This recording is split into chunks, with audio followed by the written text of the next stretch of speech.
La théorie des contraintes, ça a été inventé par un docteur, M. Goldratt, qui a énoncé un concept qui est très fort finalement, c'est de dire que tout système industriel, aussi complexe soit-il, peut se résumer de manière simple par un nombre de variables très limité qui a un impact sur la performance globale.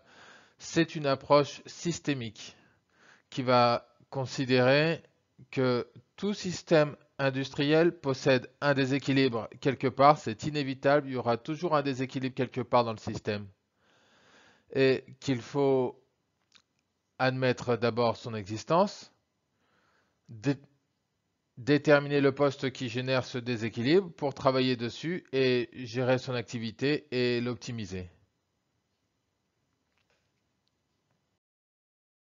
Cette théorie des contraintes, c'est une philosophie de management qui est basée sur le principe que n'importe quel système industriel, aussi complexe soit-il, a un nombre de variables très limité sur lesquelles il faut se concentrer pour améliorer la performance.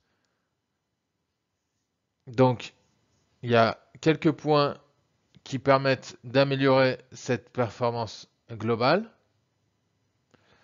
Contrairement à la pensée commune qui est généralement dans nos entreprises, de dire que toute amélioration qu'on fait quelque part sur notre système industriel est bonne à prendre quelque part, en réalité, elle n'est pas forcément intéressante si elle ne concerne pas le poste qui génère, qui est la limite de notre système industriel.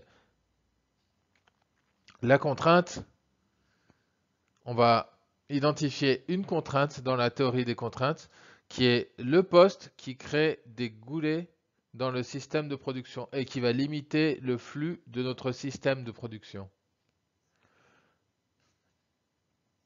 Alors, donc, en prenant un exemple sur différents postes, le poste A qui a une capacité de production de 1600 pièces à l'heure, le poste B qui pourrait en produire 1300 à l'heure, le poste C qui pourrait en produire seulement 800 par heure, et derrière D peut produire 1500 par heure, et derrière E 1600 par heure. La contrainte, ça va être la ressource limitante. Le poste qui nous limite, qui nous empêche de produire plus. Et tout notre système industriel va être au maximum en capacité de produire les 800 pièces par heure du poste C parce que le poste C ne peut produire que 800 pièces par heure. L'application de la théorie des contraintes, on peut la résumer en 5 étapes. La première, c'est d'identifier la contrainte. Quand vous faites l'étude, vous posez tout ça sur papier, vous faites l'analyse des flux et vous identifiez la contrainte. La contrainte, ça va être un de vos postes de travail, un de vos postes internes, mais ça peut être également externe. Une contrainte interne, ça va être une de vos machines qui a une capacité inférieure aux autres, qui va limiter votre flux. Cependant, si par exemple votre clientèle, au bout du compte, qui n'absorbe que 500 pièces par heure, alors on pourrait considérer que c'est le marché qui est la contrainte parce que votre système pourra en produire 800, mais que vous serez capable de n'en vendre que 500. Si votre demande est inférieure, la demande peut être considérée comme la contrainte, donc le marché. On peut aussi considérer la contrainte du côté des matières premières. Si un fournisseur ne peut vous fournir en entrée que l'équivalent de 3 ou 400 pièces par heure, alors on va considérer que c'est le fournisseur qui est la contrainte. Et donc, il sera inutile d'aller travailler pour augmenter la capacité de nos machines si de toute façon on ne sait pas s'approvisionner à plus de 300 ou 400 pièces par heure. Alors, la contrainte peut être externe, elle peut être le marché si c'est le marché qui limite les ventes, ou elle peut être du côté des fournisseurs par exemple. En interne, elle peut considérer soit une machine, un poste de travail, un équipement, ou des ressources, ça peut être assez large. L'idée, c'est d'identifier la contrainte, quelle qu'elle soit, et à partir de là, on va pouvoir commencer à travailler.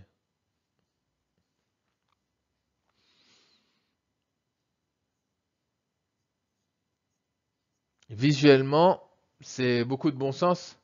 Pour se faire une idée et de situer la contrainte dans un système industriel, vous regardez où s'accumulent les encours dans l'atelier. Et si vous voyez une accumulation de pièces quelque part dans l'atelier, alors probablement vous aurez détecté la contrainte puisqu'elle va certainement, ce stock va certainement se situer au pied de la machine qui est la limite de votre système.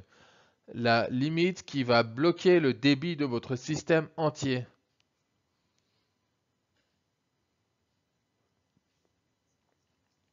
Alors une bonne méthode, c'est l'observation. Et l'observation vous permet de regarder en fonction de la circulation des pièces dans l'atelier où circulent les pièces et l'accumulation des pièces va vous donner des indices sur la contrainte. L'étape 2, une fois qu'on a identifié la contrainte, c'est d'exploiter la contrainte, c'est-à-dire maximiser l'utilisation du poste qui est la contrainte. Ça va être un peu de réflexion pour regarder si le poste qu'on a identifié comme étant la contrainte peut être amélioré par des petits aménagements et est-ce qu'on peut réussir à augmenter sa capacité sans fondamentalement changer beaucoup de choses, mais juste peut-être par la gestion. On va essayer de l'exploiter au mieux. Ça va peut-être permettre d'augmenter un peu la capacité. Donc, par exemple, on peut maximiser le temps productif du poste. Alors, plutôt que de mettre un 2-8, on peut mettre un 3-8 si vous travaillez sur plusieurs équipes. Sur la contrainte, vous rajoutez une troisième équipe la nuit. Rien que ça vous évite de toucher à la machine en elle-même, mais ça vous permet d'augmenter la capacité. Donc vous allez améliorer l'exploitation de ce poste. L'étape 2, c'est regarder comment on peut augmenter la capacité de notre contrainte avec les outils dont on dispose. Troisième étape, on appelle ça la subordination des processus à la contrainte. Ça signifie qu'on va ajuster l'ensemble du système, l'ensemble de notre système, par rapport à cette contrainte. On va synchroniser l'ensemble de notre système sur le rythme de la contrainte. Et là, on va parler d'un principe qui s'appelle le drum buffer rope. C'est très symbolique, mais c'est très parlant. Ça signifie synchroniser l'ensemble du système industriel sur le rythme de la contrainte, puisqu'on se dit, c'est que si votre contrainte produit 800 pièces par heure, alors ça nous sert absolument rien d'avoir d'autres machines à côté qui savent en produire 2 fois plus, parce que de toute façon, on ne saura pas les alimenter. Donc, on met en place ce système qui s'appelle Drum Buffer Rope. Le drum, c'est le tambour. Ça veut dire que c'est ce poste qui va donner le rythme à l'ensemble de la chaîne.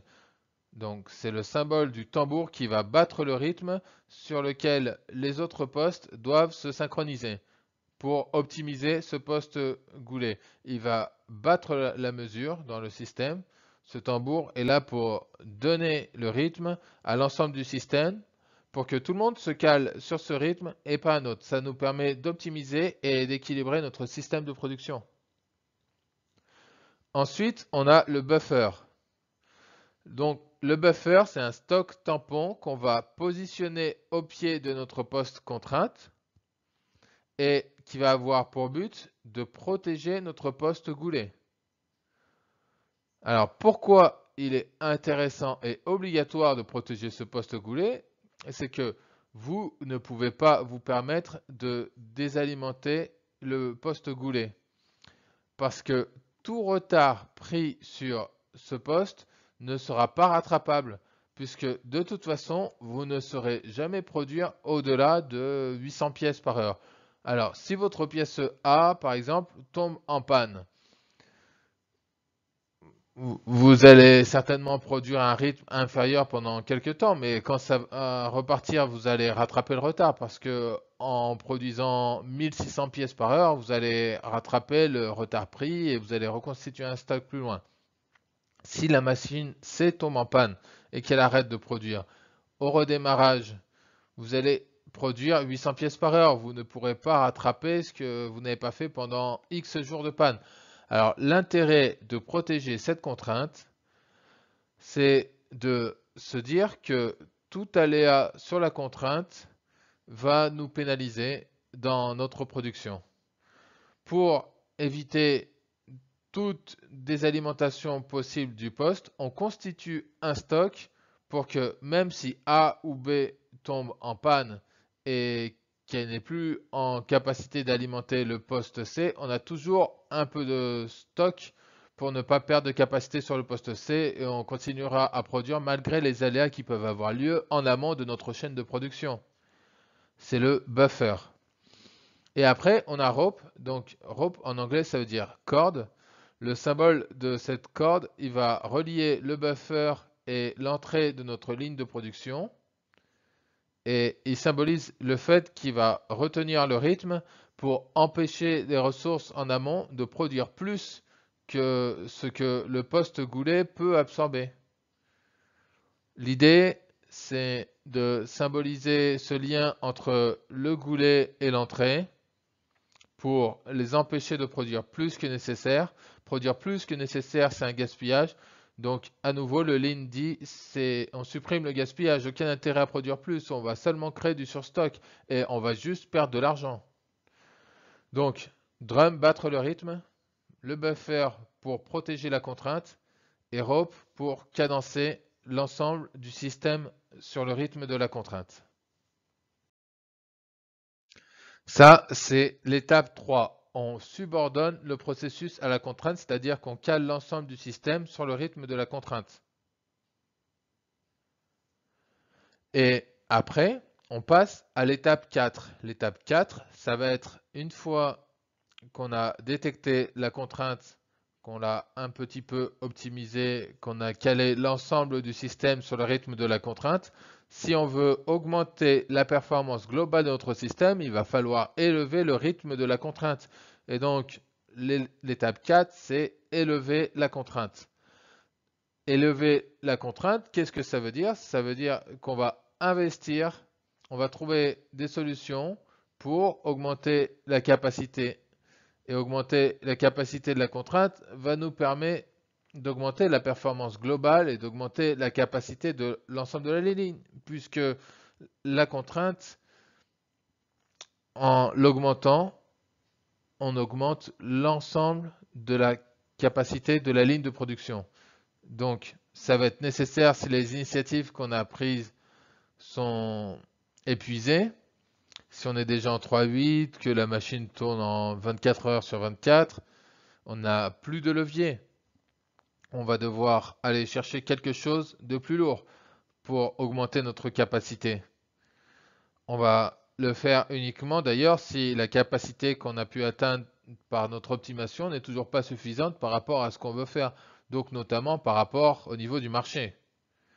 Alors les leviers, par exemple, ça peut être recruter du personnel pour augmenter le débit de la contrainte. Si avec plus d'opérateurs sur la machine, on peut augmenter le rythme, alors ça peut être une solution.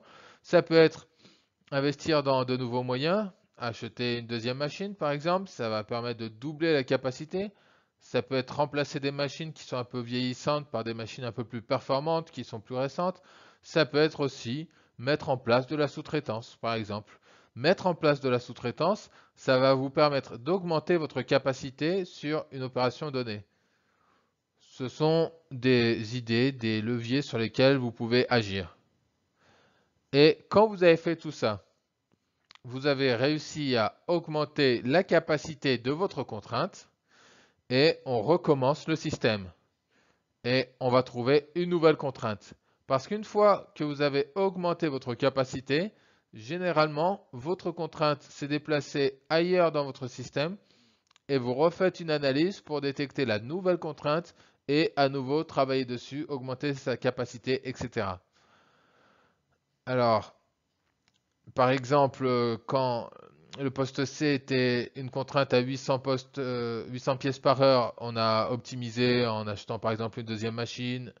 Et ensuite, le poste C pourrait produire 1400 pièces par heure. Alors la ressource limitante ne serait plus le poste C, mais le poste B qui avait la plus basse capacité puisqu'il était à 1300 pièces par heure. Donc c'est maintenant ce poste-là qui sera le poste limitant dans notre système de production. Alors vous pourrez uniquement produire 1300 pièces par heure et vous recommencez une boucle. On va travailler sur ce poste pour remonter jusqu'à 1500. On est dans une boucle, c'est un peu le principe de l'amélioration continue. On optimise quelque part, on regarde ce qui se passe et ensuite on trouve le nouveau point dur qu'on va traiter et petit à petit on fait monter comme ça la capacité de notre système au global. Alors, cette théorie des contraintes, elle est assez puissante. Il faut se dire que partout, vous avez une ou quelques ressources qui seront responsables de la limitation de la performance de l'ensemble de votre système. Trouvez cette contrainte, travaillez dessus et vous allez augmenter la performance de l'ensemble de la ligne de production. Il y a une comptabilité de la théorie des contraintes. Il y a une notion économique associée à la théorie des contraintes. On va maximiser le flux de notre système de production pour finalement maximiser le flux financier généré. Plus on va sortir de pièces et plus on va rentrer de chiffre d'affaires. Quand on va augmenter notre contrainte, on va augmenter le flux global et on va augmenter le flux financier. Et on a une formule qui est de manière simplifiée le calcul de notre profit, qui est la différence entre le flux, ce qu'on appelle en anglais le throughput, et vos dépenses d'exploitation. Les dépenses d'exploitation, ça va être les frais fixes qui sont générés par votre système. Ce que vous regardez, c'est le profit, qui est la différence entre ce flux que vous allez produire et vos dépenses d'exploitation. Ça peut servir comme outil de prise de décision. Par exemple, si on va acheter une nouvelle machine, qu'on cherche à regarder est-ce que ça va être rentable ou pas, ce qu'il va falloir regarder, c'est votre nouvelle machine, combien elle va coûter, mais surtout, avec cette nouvelle machine, est-ce que l'on va augmenter notre débit, notre throughput? Si on voit que notre débit augmente fortement, alors que nos dépenses d'exploitation liées à cette nouvelle machine, par exemple, augmentent un petit peu, alors on va voir qu'au global, on maximise notre profit. On a plus de profit. On peut se dire, OK, dans ce cas-là, c'est intéressant. On investit un peu, mais on va pouvoir sortir beaucoup plus de pièces. Donc, ça vaut le coup d'investir. C'est comme ça qu'il faut raisonner. Il faut comprendre la logique. La logique, c'est investissement. Est-ce que l'investissement vaut le fait de produire plus? Et si oui, alors on peut valider un investissement.